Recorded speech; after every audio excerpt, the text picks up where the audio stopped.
हम आज सुबह पार्टी लीडर्स के साथ बिलावर जाना चाहते थे। आप लोग जानते हैं पिछले महीने भी मैं जम्मू आई और मैं बिलावर गई और तब भी एक बहुत वायरिंग इंसिडेंट हुआ। मक्खन दिन जो थे उन्हें सुसाइड कमिट किया, पुलिस कस्टडी में उनको टॉर्चर किया। आज की डेट में ये जो 3 नौजवान लड़के मरे हैं, the youngest being only 14 years of age, 14 साल का लड़का, तो उसका क्या कसूर था?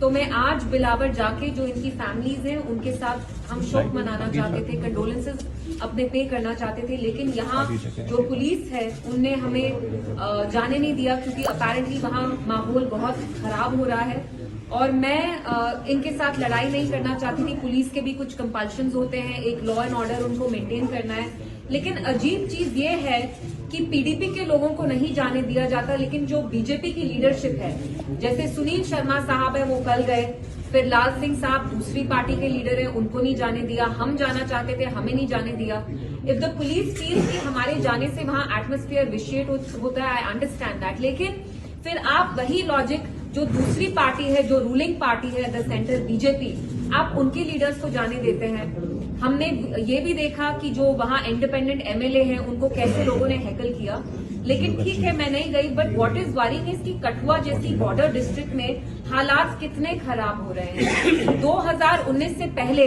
कठुआ, राजौरी, पुंछ जैसी डिस्ट्रिक्ट्स में कभी भी टेररिज्म नहीं होता था, आतंकवाद नहीं होता था। आज आप देखिए हमारे 5 जवान हाल ही में अक्टूबर के महीने शहीद हुए, उसके बाद वहां फिर से सिविलियन किलिंग्स हुई।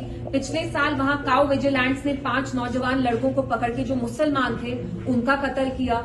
फिर हमें पता है मक्खन दिन जो थे बिलावर के, जहां मैं खुद गई, उनकी फैमिली से मैं मिली, उनको पुलिस कस्टडी में कैसे टॉर्चर किया गया। तो यहाँ पे जो पूरा एटमोस्फेयर बन रहा है इट्स वेरी वरिंग, क्योंकि हम जानते हैं Kathua is a border state और अब यहाँ जैसे लग रहा है थोड़ा कम्युनल टेंशन भी हो रहा है।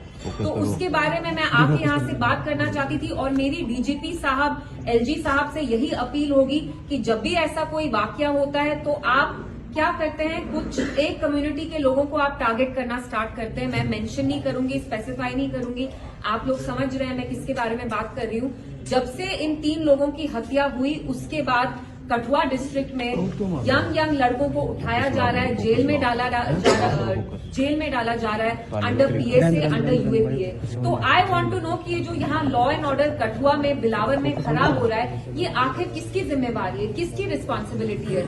यहाँ हमारे हिंदू भाई का खून बहे या हमारे मुसलमानों भाई का खून बहे, हमारा ही खून है। ऐसा नहीं है कि आज हिंदू का बहा तो हम ये अवॉइड करेंगे, हम ओवरलुक करेंगे, बिल्कुल नहीं। वो हिंदू हो, मुसलमान हो, पंडित हो, सिख हो, ईसाई हो, बुद्ध हो, वो हमारे ही लोग हैं। इसलिए मैं आके यहाँ मीडिया से बात करना चाहती थी और मेरी एलजी साहब और जो हमारे डीजी साहब हैं उनसे यही अपील होगी कि आप जल्द से जल्द इंक्वायरी करें, क्योंकि कहीं ना कहीं ये आपकी रिस्पॉन्सिबिलिटी तो है, पुलिस आपके अंडर आता है। तो अगर